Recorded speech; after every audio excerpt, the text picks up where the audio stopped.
who I haven't gotten to meet yet, I'm Chris Hanna. I'm here as the artistic director of the Stage Company. For those of you who haven't been through one of these events before, there are two purposes. First of all, we want to let all of you know some of what's going on here behind the scenes, or from the scenes, or however you look at it.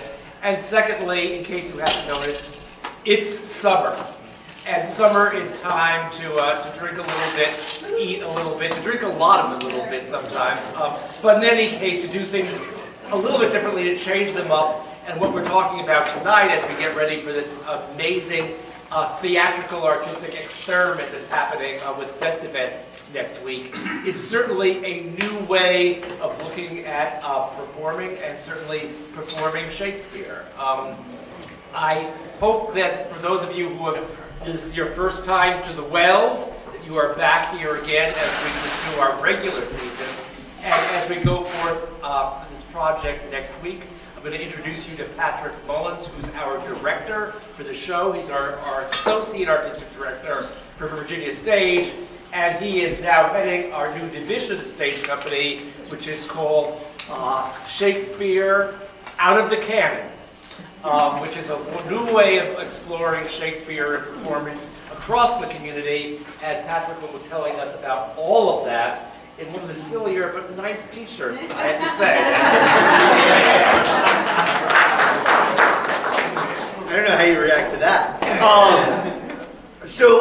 I am kind of a Shakespeare nerd, and if you know Shakespeare well, you know that he was actually a very populist producer and director and writer. And what I kind of love about his work is that it really did span the classes of what his period was. And there was lots of funny, silly stuff, and there was lots of very approachable, accessible stuff. And then there was this beautiful, beautiful poetry that went in it too. And I think any good popular event has all of those levels to it. And so what does that mean for us today? Because, you know, our world, this thing happened, this iPhone thing happened, and Android phone, if that's who you worship. But it kind of changed the world. I think it's kind of the biggest technological revolution since the printing press. And so how has that changed how we process information and entertainment? And we're all kind of, from symphonies to operas to rock concerts to festivals, trying to figure that out. And I'm just really lucky to get to play and to have made some really amazing friends to play with. So what we're doing is a little production called Moon Take Thy Flight, which is part of the Midsummer Fantasy Festival, which last summer we did Midsummer Fantasy Festival, and we produced The Tempest. And it was about 1/3 Shakespeare text, about 1/3 puppet show, and about 1/3 rock concert. Jake Cole composed music, and he's also musical directing this year, and coordinating and all of that stuff. So we're glad to have him back. But we have a little bit of a broader kind of approach this year. Can we jump to the next slide up there, Janelle? It's there we go. Karen Scherberger, who is our partner with Festivents, and Festivents is amazing if you don't know that, and brings so much life to downtown.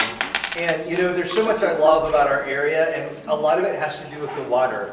And sometimes I feel like I get caught in buildings, and the Wells is beautiful, but I forget that there's this beautiful river right there, and a beautiful park on the river, and cool restaurants on the river, even in some places. And so Karen had gone and done some research, and she got really excited about a project called Figment up in Chicago, which is more of a community visual art project with lots of visual artists that create installations, and they bring a lot of communities together to work on those projects. So we thought that was a really cool idea. She thought, you know, I'd love to do what we did last year, but I'd like it to be a little more, even more interactive. And we're seeing, you know, a big trend in theater right now, as far as theater being more interactive, more immersive. And I was like, okay, that sounds cool. And then, can we go to the next slide? We talked about Sleep No More, because this was like something I was passionate about. It was this great show I had seen in New York, done by Punch Drunk out of the United Kingdom. And they've done a series of stuff. In fact, they have a really cool project in London underway right now. That's an adaptation of Philip Pullman's adaptation of the Grimm's Fairy Tales, if that makes any sense, which looks really cool. But they had done Sleep No More, which is five-story warehouse in Chelsea, and you kind of walk through and there are all these environments and installations.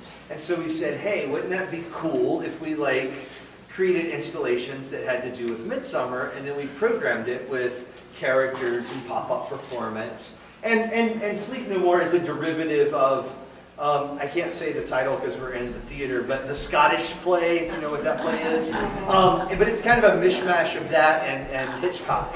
And it happens at the McKittrick Hotel is the frame that they use. Can we go to the next slide? And you'll see Burning Man, of course, which is an outdoor festival. And of course, we're not going to burn big things in the park. So don't scare the city. But we are, there is an outdoor kind of element of installation art that happens out there too. And we had met a great guy, Bland Hoke, who had come to town working on an artist commission. And now, in fact, he's working on a commission at the Scope to do some installation art there. And so we met him and we thought he was really cool. And he had done a lot of projects at Burning Man. And he has organized communities and art projects that are outdoor installations. And then, of course, we had our great friend Mike Bell, who's done so much stuff with Festivants over the years, and just so much stuff in Hampton Roads as far as really great art installations and sculptures, and I don't even have enough words to explain. I went to Mike's warehouse the other day, and it was like Alice in Wonderland, except more, somehow. And I was stone sober. So it was a great, he's done so much stuff in his time and has so many cool things, and he's done so much in the park that he understands the structure. So we started with all of those things, and then Mike recruited some really great local artists, including Charlie of Alchemy, and Nicole and James and Wes Cheney, who makes amazing bamboo sculptures and also makes amazing bamboo bikes. And built my bike, perfect. But my bike's not bamboo because I don't have it. Who else am I missing that's here tonight? But we get this great team of visual artists. We also have Blair, who is a friend of ours of the stage companies, who actually worked on Sleep No More in New York, especially in the rooftop garden. And so he's doing an installation. So we've got a really great group of people. So instead of me talking a whole lot, I'm going to let the visual folks talk a little bit about kind of what it is that they're working on. If they want to talk, and you don't have to. And then we'll move on and talk about the rest of kind of what we're working on performance-wise and music-wise. Charlie, you want to start us off? Yeah, how's it going, everyone? I'm Charlie from Alchemy Norfolk. Thank you guys all for coming today. So essentially, we've kind of come up with a really cool place where a lot of the things in the mythology of the performance can live, and even extrapolations that the director and other folks have come up with. We decided to call it Shadow Play, so it's like the hideout where all the wood sprites and the fairies and everyone lives. And you can go on to the next slide. It's actually me and Paul Costin, who is a really talented videographer. He's really amazing with lighting. We're going to do what's essentially an immersive installation within the immersive installation. You could walk through much in the way that you would at Halloween a Haunted House, but kind of experience the lives of some of the characters, some of the offshoots, and just kind of see what's happening in the life of the forest people. This is projection mapping. If you guys don't know what that is, we've all seen projection TVs and projectors used in business. With technology increasing, we have ways to kind of map a structure and wrap the projection around it. We're going to kind of do a mix of that with the outside of this thing. So as the park gets dark at night, you'll begin to see imagery that kind of beckons you and brings you into the place. We've been filming for the last couple of weeks, and we have a few other little things, loose ends to tie up before we get there. But this is a building across the way from my company's headquarters in downtown Norfolk. I'd say that's a probably 70, 75-foot building. And I'm projecting from the rooftop of my building, but I can also hit that wall out the window, which is a lot of fun. So this is actually one of the stills from the shoot. We've used a lot of light and a lot of dynamics, light and dark, shadow, of course, kind of tapping into the mythology and the culture of these different creatures that live in the woods. You can hop on to the next one. These are the things we kind of focused on, like dark dynamics, sensual, young, and full of life. Doesn't that sound? Lips, eyes, features, and laughter. I really wanted to show something that was welcoming and that made people curious. And I think when you guys get to experience this thing all together as a whole, you'll really see how it might seem like we've planned everything to work well together, but it's been very organic. When I've seen the drawings from Grace, and I've talked with Patrick, and I've talked to the different artists, it's funny how much our concepts are intersecting like independently.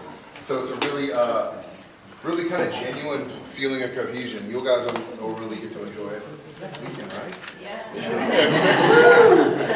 Just a couple more shots from the B-roll. I had some really awesome volunteers and models and extras that helped. That's Paul Costin with his shirt off right there. Didn't take me a lot of talking to get his shirt off. That's pretty much, I just wanted to kind of give you guys a sneak peek. Is anyone else going to speak? I'll be happy to introduce them.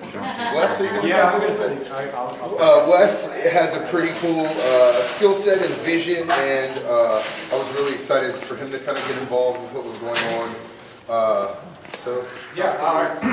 My name is Wes Cheney, and I've been for the past 4 years, since I knew that I was expecting a second kid, I've been messing around with doing bamboo in various modes. We used to live right next to the zoo. We could hear the elephants and the lions in the morning, and we woke up one day and found out there was this 100-foot wide trench that was being cut right through the bamboo grove behind the zoo. And that was my introduction to bamboo. I was like, holy crap, there's all this great stuff here that I can work with. And at that point I was rebuilding a wooden and fiberglass kayak, and I was using the bamboo for struts inside of the kayak. And then I started hearing you could build bikes out of bamboo.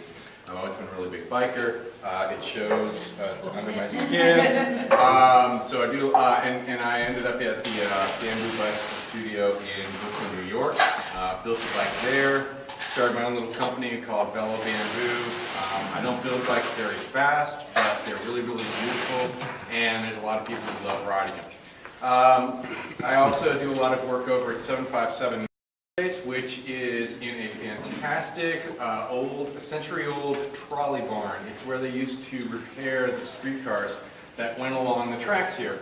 And oddly enough, the bamboo grove that I harvest from the most is 7 miles down the old tracks on Bayview Avenue from there.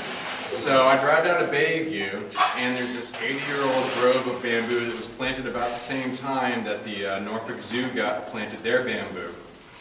I cut that stuff, and it can be the bamboo that comes out of there if it's in its absolute prime. At the base, it can be as thick as an oil can, about 4 inches, 5 inches across, and 50 or 60 foot tall. So I've been harvesting that bamboo and loving it, and finding more and more places close to home, here in Norfolk, where I could find more bamboo in different species. I get golden bamboo, I get black bamboo, Virginia canebrake bamboo, and what I've started doing is building these large structures, domes and pagodas with the bamboo. They're all very temporary, and a lot of the knowledge that I've gained from it has been, in one part, derived from just practical experience of, okay, let's build a quarter scale model and see if we can make that work. And then we'll figure out what didn't work, and we'll transpose that. And the other half of it is, I grew up reading David McCullough's books, Cathedral and Pyramid and City and all of those other ones. And to me, it was like, he was always my gold standard of how you could draw and how you could make simple explanations of stuff. And under this concept of sacred space and how we can create a community space together. And which is what I find I end up doing with these big bamboo structures, which can be 20 foot, 25 foot square, and 20 or 30 feet tall. People love coming in and working on the stuff and creating this thing together. And instead of being I don't know, I think it's something primal, that there's a part of our brain that makes us really happy to make something and to put our hands on it and build something. And so much of our life, you know, with the iPhone revolution, we've outsourced our making. We don't really feel like we're actually making things anymore. Even if we're just typing, we still don't feel like we've made that text message. People get to actually make something with the bamboo. And even if it only lasts, even if only the sculpture is up for 5 days, and the bamboo that we cut down for that sculpture only is in that form for a year or 3 years or 5 years, there's still something really beautiful about making that and creating that space where something can happen.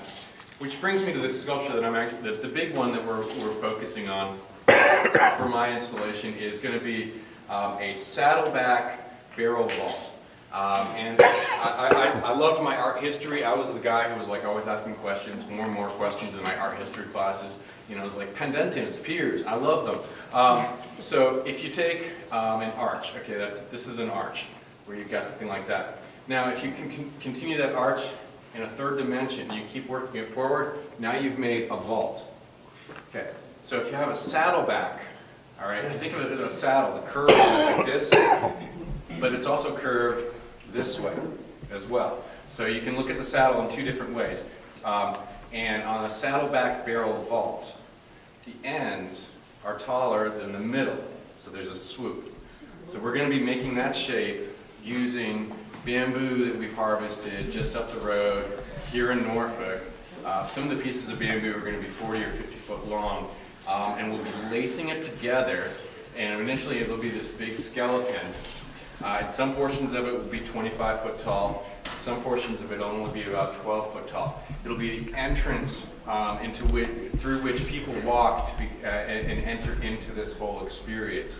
And it's one of the things that I'll never be able to afford to buy a house made by Frank Lloyd Wright. But one of his big ideas is that when you walk into a space and there's a drop in your ceiling height, then you've created a separate environment. So when you go to these houses where all of the roofs are cathedral vaulted and they're really, really high, there's no place in which you feel like you can transition into another area. There's no safe place. Everything just kind of feels awkward.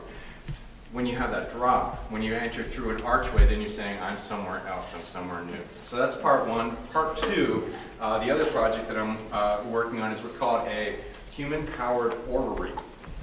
And you've all seen these, don't know there was a name for it. An orrery is a mechanical model of the solar system. So you have the sun in the middle, and then there'll be, a little Mercury, a little Venus, a little Earth, etc., going around it. Well, we're going to make a version that's actually human-powered. The planets are not going to be to scale, and it's going to be a geocentric model, not a heliocentric. So the Earth is in the middle of this one. That's the way we see it most of the time. So the Earth is in the middle, and it's rotated by, first, a small moon that's being pulled on a child's tricycle. Next up, there's going to be a sun that's mounted on a monster tricycle, a tandem tow tricycle. And then thirdly, we're going to have Saturn with Titania orbiting Saturn on a 6 foot tall bicycle with 4 wheels. And I happen to have all of these bikes just kicking around in my space. I mean, everybody has extra bikes. So that's going to be the bicycle-powered orrery. I'm making stuff up at 757 Space right now, getting the various globes together, figuring out weather balloons and such. Mike Bell has generously offered, said, here, take this stuff, bring it back to me in the same condition. Please, play with my. So that's been working out very well, and we'll be inviting people next week to join in the, come on out and actually help us erect this. I've also built I know I'm going over my time, but give me 30 more seconds.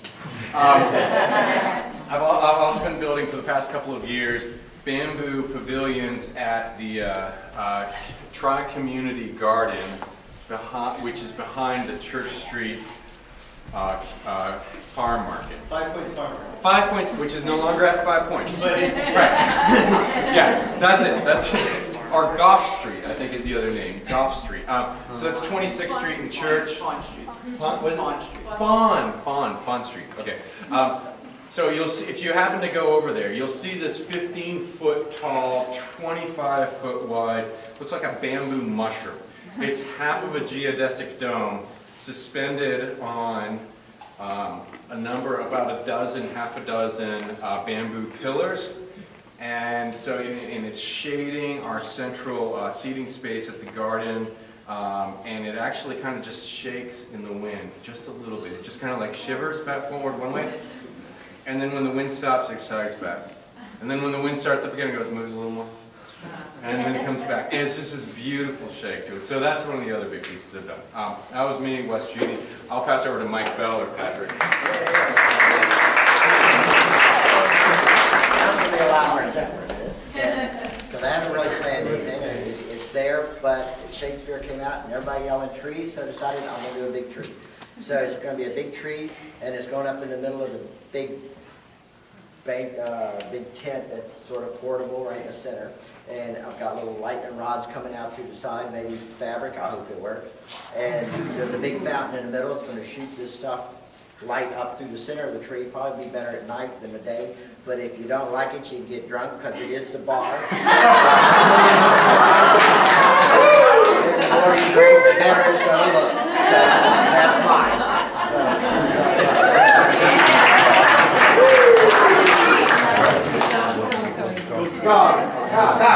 All right. So this is Nicole. Just say hi to everybody. She's working on some really cool surprises. Yeah. Yes. Yeah. Yes. Maybe surprised. Just a little bit. She's a Greek. She's feeding off of the Greek. So Yeah. she's Greek, and she's You know, as we know, Yeah. Shakespeare didn't create a lot of original stuff. He stole a lot of things from the Italian romances, from the Greeks, Yeah, we're gonna base from some lots stuff of on that. places. And so we're going back to some of his source work as we create a lot of these things. So as we started creating performances, you know, because it's spread out throughout the park, there's no way to linearly, is that even a word? To tell the story in a way that everybody gets the same experience. So we've kind of gone, okay, you're going to get the experience you see, and no matter what, you're going to see some great art. Maybe you'll have a glass of wine, and you're going to hear some great music, and I can guarantee that. And otherwise, you know, it's up to you to kind of walk around and explore. And we have some cool stuff. A lot of things are musically driven. So there are several pantomimes and choreographed sequences that happen with several pieces of music. DJ P and Mr. T, who are still setting up here. And you might have heard of Paul Chagru last night, are doing some of the pieces. They have a song called Bone Folder that my father passed last year, and I was up, you know, with my mom visiting the grave recently, and he's buried in this. It's a place for armed services folks in the North Georgia mountains, and it's beautiful. And so I've been listening to the music as my mom and I drove up there. It's like 45 minutes or so out of the city of Atlanta, and we were driving up listening to their music, and their music's very happy, and it made me very happy, and that was good. But as we got to the end of the album, as we started to leave, and Bone Folder is like this soaring album, so we're driving out of this beautiful, what's the word, memorial area in the mountains, and you know, in the foothills of the Appalachian, and you're just seeing all these great views as you're driving out of there, and this soaring song is on, and I was like, that's the song. And Jake wrote some really great music for us last year that was also part of what I love about being on the water here in Hampton Roads is that idea of more, of being on the edge of something great.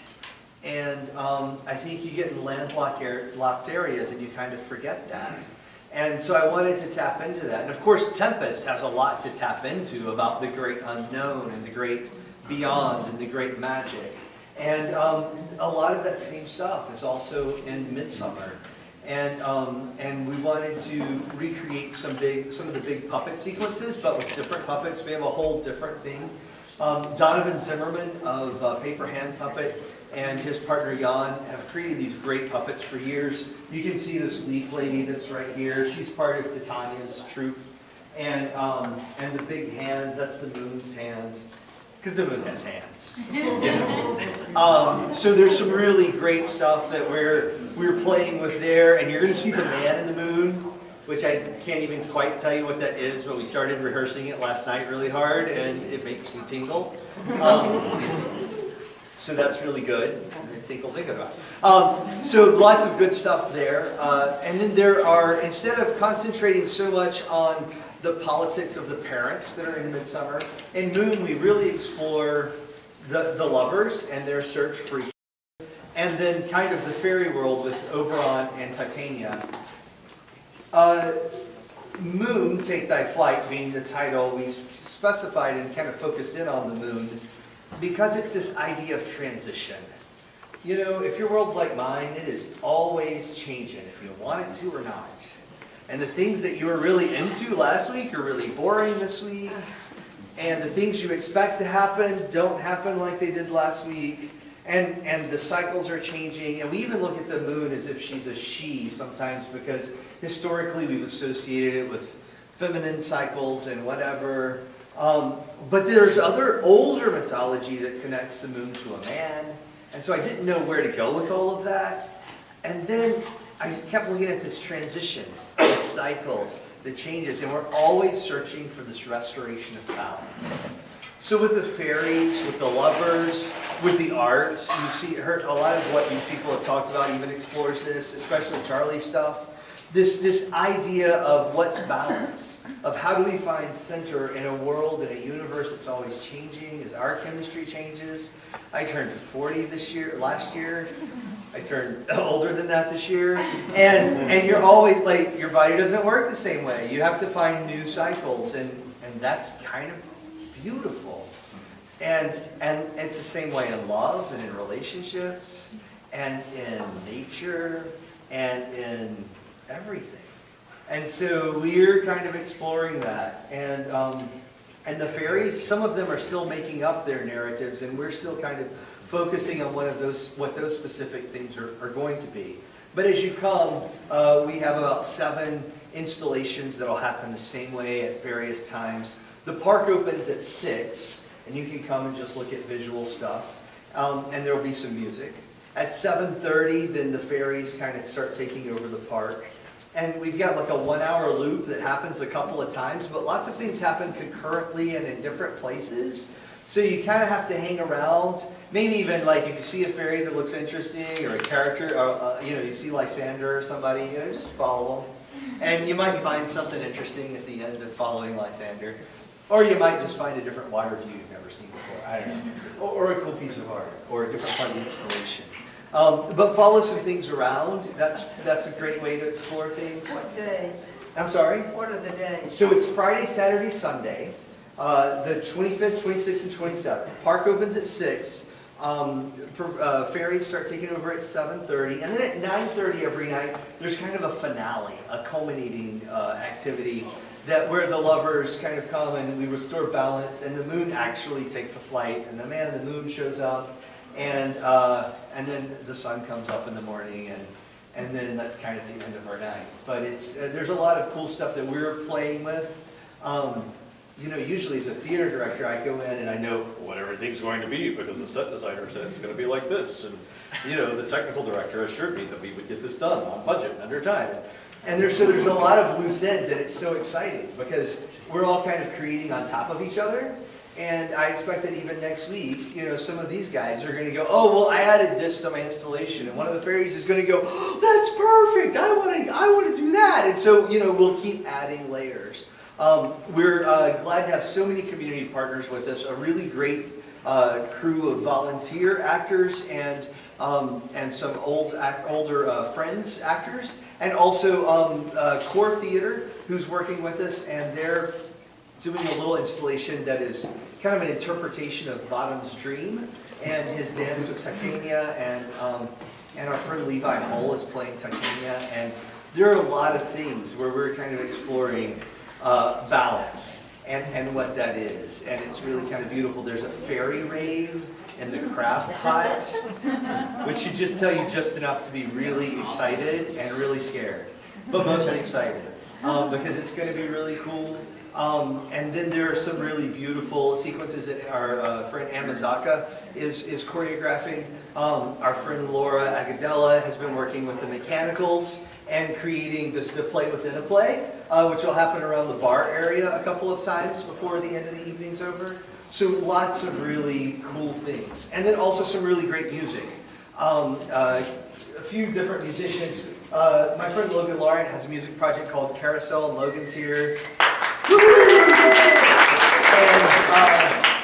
And her music is amazing, and she's going to be running that rave in the crab pot. Our friend Kelsey McNair is playing kind of the lovers stuff for the most part. So the lovers chase that happens where there's mistaken identity and people have potions and think they love people that they don't really love, but what is love anyway?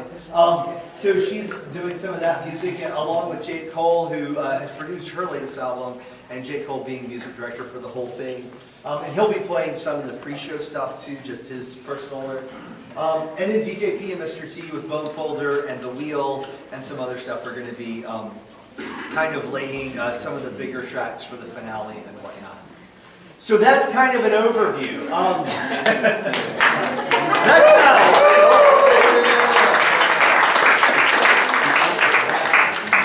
Tell your friends, invite your neighbors, drag them down.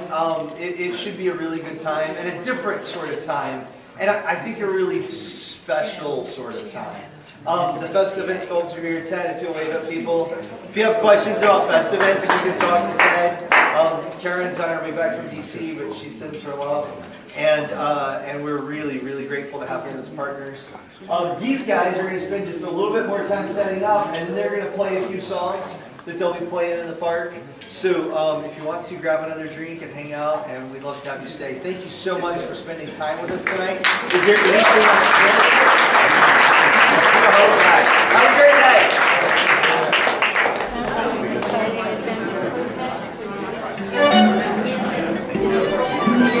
I've got 30 minutes. Absolutely.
wasn't sure. I'll be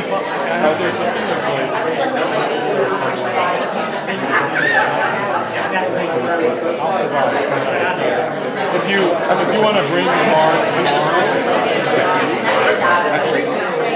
I'll get you some.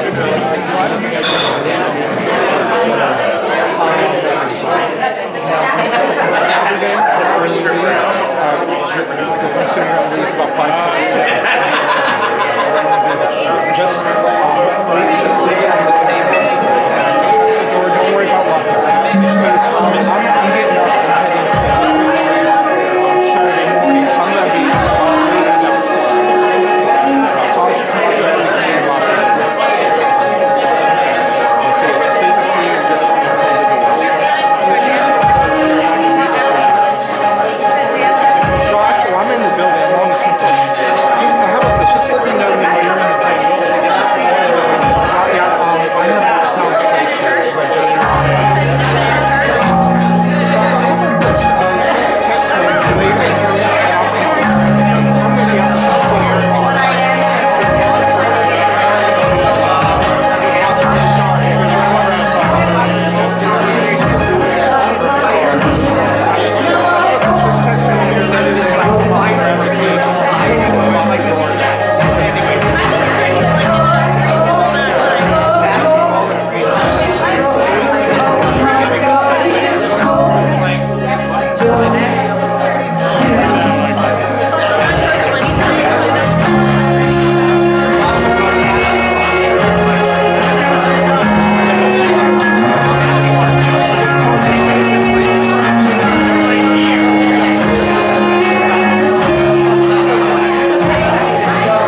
Joined by a few other musical guests from on this coming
played on Holder last year, so you can see what Patrick's over.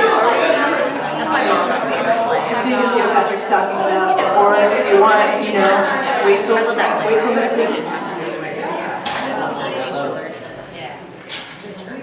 She said we want to get you.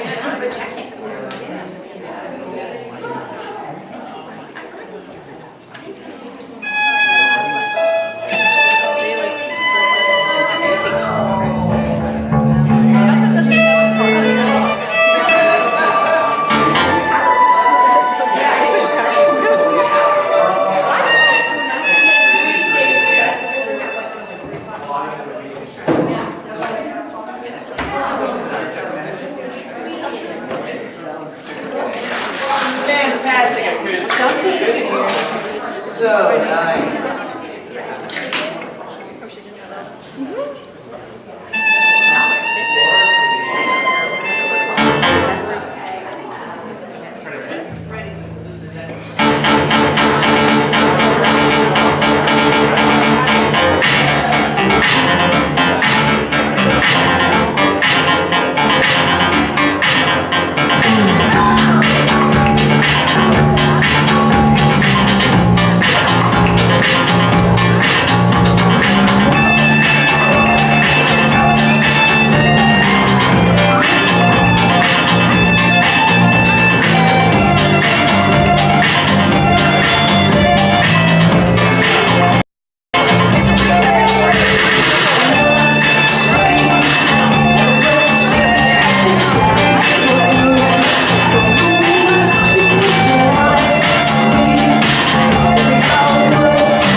Reefer's IDR. After 6? Okay. They're actually having an IDR.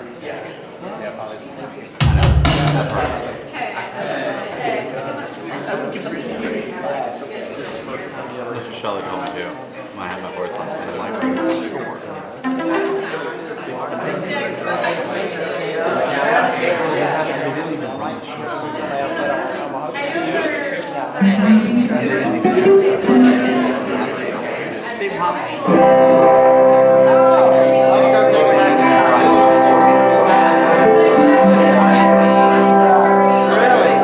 So, this song will be choreographed in some way to I have a weekend.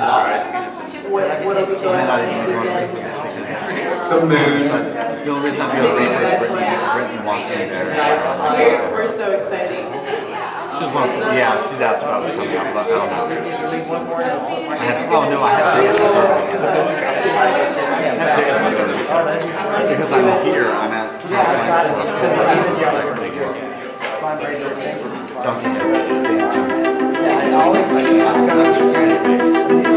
I'm really happy to be back there. Because India's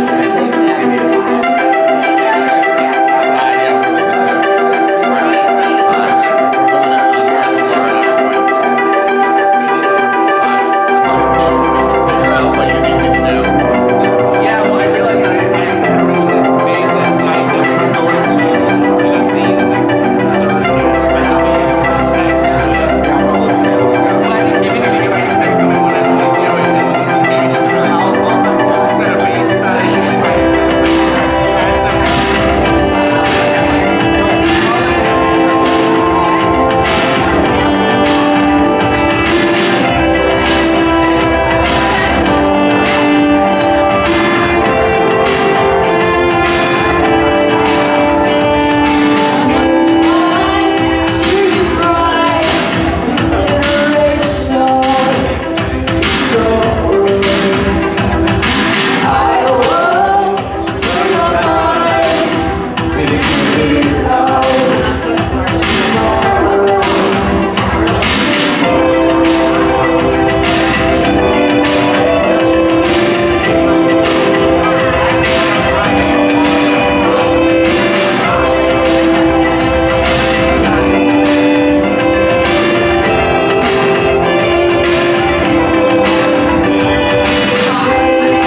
Y'all. Oh, you're beautiful.